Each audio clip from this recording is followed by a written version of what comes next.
구독과 좋아요 갑시다. 구독자 1만 명.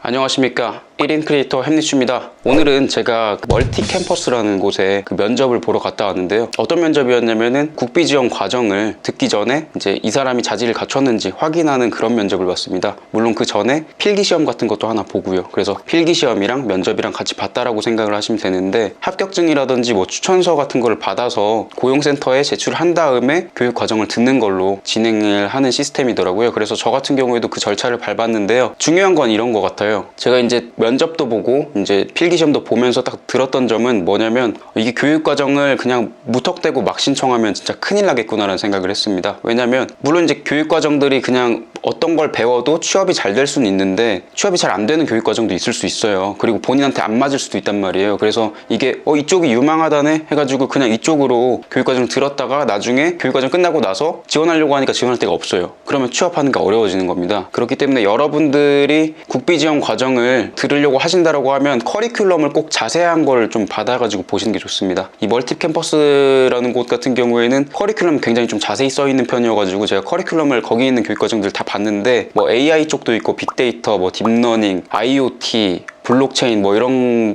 여러 가지 기술들이 있었는데, 솔직히 이쪽이 유망하다고는 하는데 이 인원을 뽑을 때 그렇게 사람을 많이 뽑는지도 굉장히 중요한 거거든요. 그 업체들도 굉장히 많은지도 중요하고. 그래서 어떻게 보면 지금 제가 말씀드린 그런 기술들이 미래에 좀 유망하다고 하는 기술들이잖아요. 지금도 이제 좀 유망해지고 있긴 한데, 하지만 이게 막상 구직 활동을 할 때 이 기술들을 활용해서 취업을 할 수 있는 데가 많지 않다면 도움이 안 될 수도 있겠죠. 그래서 사람이나 잡코리아 같은 사이트 들어가셔가지고요, 찾아보세요. AI면 AI, 빅데이터면 빅데이터 검색을 해보면 어느 정도 견적이 나옵니다, 여러분들. 오히려 신기술 쪽으로 배워가지고 취업을 하려면 좀 힘들 수도 있어요. 왜냐면 그쪽은 경력으로 일하는 사람들이 이미 일을 하고 있고 기반이 잘 다져져 있지 않기 때문에 신입을 뽑아다가 쓰려고 할 여력이 없거든요. 그래서 지원을 하려고 하는데 지원할 회사가 없을 수가 있습니다. 따라서 커리큘럼을 잘 보시고 그 커리큘럼 안에 있는 그 기술들이 취업하는 데의 활용 용도가 좀 범위가 넓은지, 그걸 쓰는 회사가 많은지, 이런 것들을 좀 확인을 해보시는 게 가장 좋고요. 저 같은 경우에도 그래서 지금 지원한 건 AI 쪽, 설계 쪽이었는데, 막상 이제 그 커리큘럼이랑 이제 사전 테스트, 이제 면접 같은 걸 보다 보니까 들었던 딱 느낌은 뭐냐면,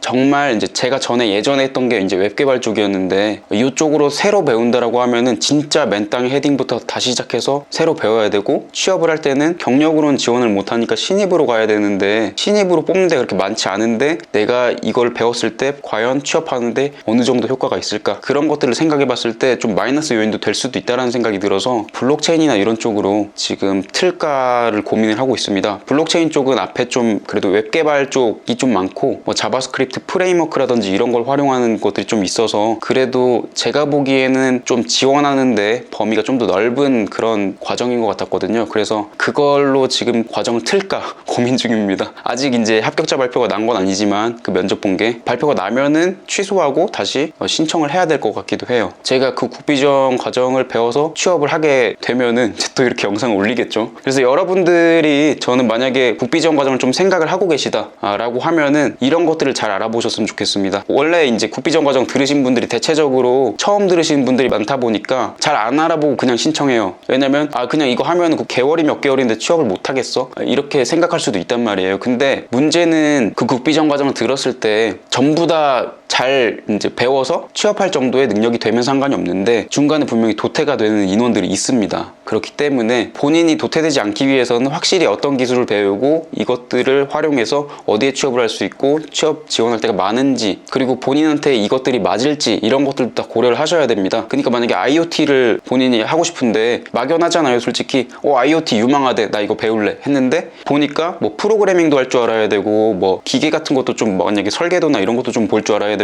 막 뭔가 좀 다뤄야 되는 것들이 본인이 생각하는 것보다 더 어려운 난이도의 그런 기술들이라면 본인한테 진짜 마이너스 요인이 될 수도 있어요. 왜냐면 보통 이제 국비 지원 교육 과정을 이제 듣게 되면은 6, 7개월 정도 듣게 되는데, 과정 잘못 선택해가지고 6, 7개월 동안 멍 때리다가 취업도 못하고 아무것도 못하면은 그냥 시간만 날린 거잖아요. 그러니까 잘 좀 결정을 하셨으면 좋겠고, 저도 잘 결정해서 좋은 과정 듣고 열심히 공부해가지고 꼭 취업을 할 수 있도록 하겠습니다. 31살에 국비지원 과정이라 늦은 감이 없지 않아 있는데 이제 거기에서 이제 필기시험 보신 분들한테 이제 제가 이렇게 해가지고 여쭤봤거든요. 나이가 혹시 어떻게 되시냐고 그러니까 저랑 비슷한 또래도 많더라고요. 저보다 많으신 분도 있었어요. 그래서 나이에 꼭 구애받는다는 느낌은 없었고 다만 조금 더 다른 사람들보다 미리 좀 더 많이 알아보고 진행을 하신다면 취업하는 데도 도움이 많이 될 거라는 생각이 들었습니다. 네. 지금 이제 뭐 면접 보고 나서 바로 집에 온 다음에 영상을 찍은 거라서 어떻게 보면 굉장히 생생한